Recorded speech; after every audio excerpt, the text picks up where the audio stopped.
Firas, Maksad, did you see this coming? Why suddenly this blockade of Qatar? I mean, there's two ways to view this. One is to say that this came out of nowhere, nobody saw it coming. On the other hand, is to argue that it's been a long way coming. This is not the first time that Qatar suffers a diplomatic setback with its Gulf and Arab neighbors. We had a fallout in 2014 in which ambassadors were recalled, and we also had a fallout in 2002. In fact, most analysts who follow the region would argue that the catalyst for all this was all the way back in 1995 when the former emir was overthrown. The emir of Qatar was overthrown by a coup d'etat carried out by his own son.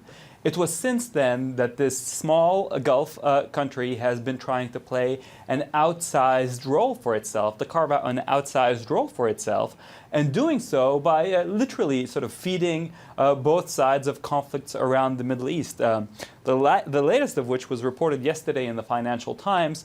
Qatar reportedly paid $1 billion to secure the release of royal family members who were kidnapped in Iraq. They paid that money to Iran and to Shia militias. But then they also turned around and paid $300 million to Al-Qaeda-related affiliates in the war in Syria. So literally here we see Qatar fueling both sides of conflicts, whether it's in Syria, in Libya, in Yemen, and in other places.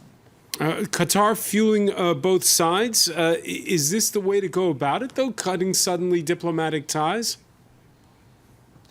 Well, arguably this was the move of last resort because there has been a history, as I just mentioned. In fact, when Muammar al-Gaddafi of Libya was overthrown in 2011 and all the state intelligence caches came out to the open, it was then revealed that the Emir of Qatar discussed overthrowing the Saudi royal family and supporting Saudi opposition members. In 2011, Saudi Arabia under King Abdullah at the time did not react to that. In fact, they exercised quite a bit of patience. So there's a long track record, and I think this is just the latest manifestation of these recurring crises. Rula Jibril, how do you explain what's happened?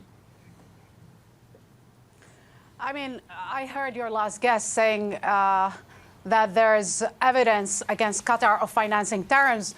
And these evidence, according even to the President of the United States, come from the chief financiers of terrorism itself, Saudi Arabia. According to every agencies, the security agency, Saudi Arabia not only gave us Wahhabism, not only gave the ideology and the theology behind Al-Qaeda and ISIS, every radical group. Until recently, they've been financing every jihadist group around the globe. So to say that Qatar is financing jihadists, it's like my mother telling me that I'm black and she's even, more brown than me. It's preposterous. It's also ridiculous because Qatar is part of the coalition that is the Sunni countries that are bombing today, as we speak, Yemen and Syria.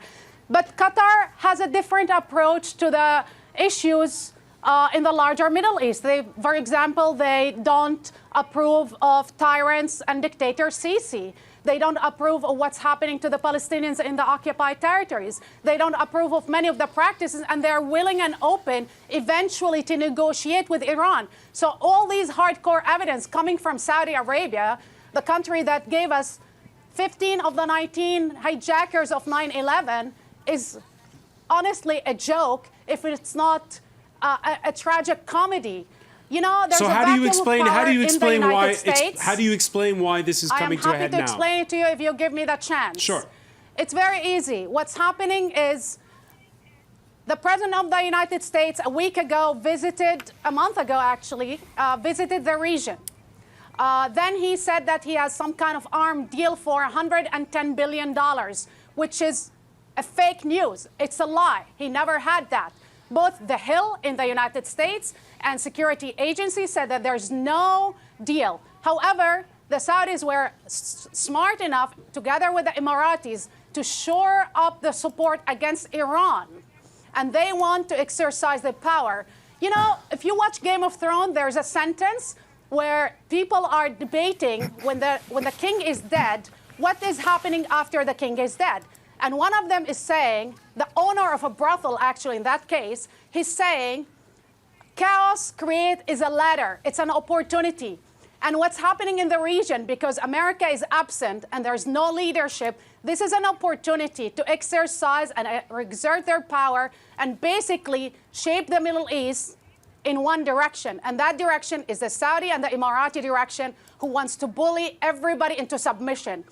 Qatar is not perfect, but for the Saudis to say that Qatar financed terrorism, when you go to Raqqa, the capital of ISIS, and you watch what they're practicing, it's Saudi actually state religion, and they are selling books that are written in Saudi Arabia. Right. I mean, look, I understand for Europe, especially for the UK, that sell 3 billion euros every year in terms of armaments to the Saudi regime. But then on the other hand, our hypocrisy, when then the Foreign Office has a report about financial connections, and we don't put out that report because we're concerned to hurt the sensibilities of the Saudis, then we have to examine our policies. All right, you mentioned the U.S. Francois, president. can I jump in here just for a minute? Because she referred to me when she began her remarks. First, I surely hope that Rilla is not insinuating that there's anything negative about being brown or black. I didn't get the connection there. But then again, I also want to say that all the evidence there about Qatar financing terrorism... So don't throw at me things. All the evidence that's there is not put forward just by Saudi Arabia. The connection is very simple. For Saudi Arabia to say Qatar is financing terrorism is preposterous. The FT article yesterday, and I think we could all attest to the credibility of the Financial Times yesterday, about the $1 billion in ransom money that was paid by Qatar both to Shia militant group and also Sunni militant groups throughout the region. This is not evidence that's manufactured by Saudi Arabia. The intelligence file of the Libyan state that were revealed are also not evidence that are manufactured by Saudi Arabia. In fact, this move, this showdown, is being misrepresented as a showdown between Qatar on one hand and Saudi Arabia on the other. That's not the case. In fact, probably Egypt and the UAE have been leading the effort, both because they feel pretty strongly that Qatar is interfering in their own domestic affairs. So let's make sure that we don't cast this situation in the wrong fashion, and we also don't play around with the evidence, which in fact is coming from many places, not just